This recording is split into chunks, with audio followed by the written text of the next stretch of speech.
David Cameron wants to make a political comeback, ideally as Foreign Secretary. At least that's what The Sun reports his close friends are saying this morning. Is it true? Tom Newton Dunn, because you're the political editor of The Sun, he's on the line. Well, he's in our radio car, and with me in the studio, Sonia Sodha, who's the chief leader writer at The Observer. Tom, where do you get it from? Well, you're not going to tell me where you got it from, but is it true? Well, of course it's true, John. Of course it is, otherwise from the other side. No, I only mention it because I gather that his people are sort of saying unofficially, obviously, that it's not true, but perhaps you'd expect that. Are they really? I think so. Really? Well, they may be saying something unofficially the opposite last night. I think they probably didn't expect it to be all over our front page, which always slightly magnifies the story or two. Yes. What I think is true is there is an aspiration there for him to return to public service one day, domestically or internationally in some big sort of foreign job, or on the domestic stage, back in the cabinet, but in a ambassadorial foreign secretary type sort of role. I know for a fact is he's bored. He's done 2 years on the outside. He's written his book. He's done his speeches.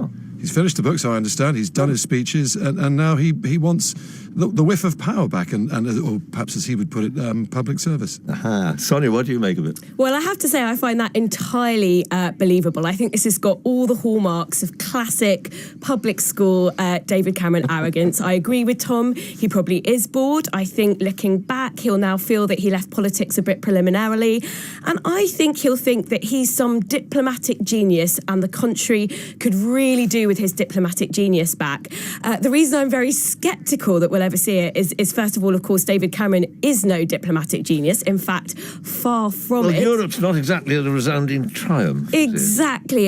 He is a prime minister. I think he's one of the worst prime ministers in living memory, actually. Made huge strategic errors around our relationship with Europe, what he thought he could get from European leaders, where he thought he could take the country, really. So, I don't think he's some diplomatic genius that the country needs back. And I'm very sceptical, actually, that a future Tory prime minister, there have been a number of political comebacks in recent years, but never really from a former prime minister. Well, Alan Douglas Hugh, but that's quite a long time ago. Quite a long time ago. Usually it's people, like William Hague, Ian Duncan Smith, who've been leader of the opposition, but they've not done the very top job, and that's an important difference, because I think any future prime minister is going to be very wary about having a former prime minister in their ranks, particularly given the divisions in the Tory party at the moment. So I'm sceptical we'll see it. And that's true, isn't it, Tom? I mean, he certainly couldn't come back with Theresa May there, could he? No, there's no chance of that, and I don't think he'd want to embarrass her either. Under a future leader, however, and I don't think this is imminent, by the way, I think this is years off potentially, if at all, but I would put money on the fact it's happening one day. A, David Cameron's a young man, he likes power, we know that for sure, but B, sometimes Tory leaders, all party leaders, sometimes actually an old grandee, even if it is David Cameron who's perceived to have divided the country in two with the Brexit referendum, can be an asset. If you need a grey head, you need a bit of gravitas, they can reach for these sorts of figures. David Cameron himself did for William Hague. But the other reason I think Cameron, we will see him back on the political front line somewhere, is because he's desperate personally for his entire legacy not to be dividing the country in two over the referendum. And the only way he could ever get some sort of future legacy is if he continues on back in the job and achieves something else. Final quick thought from you, Sonia? Well, I'd like to wish him good luck with that one. I think it is the legacy he's going to be stuck with, whether he likes it or not. But I think this, the fact we're talking about this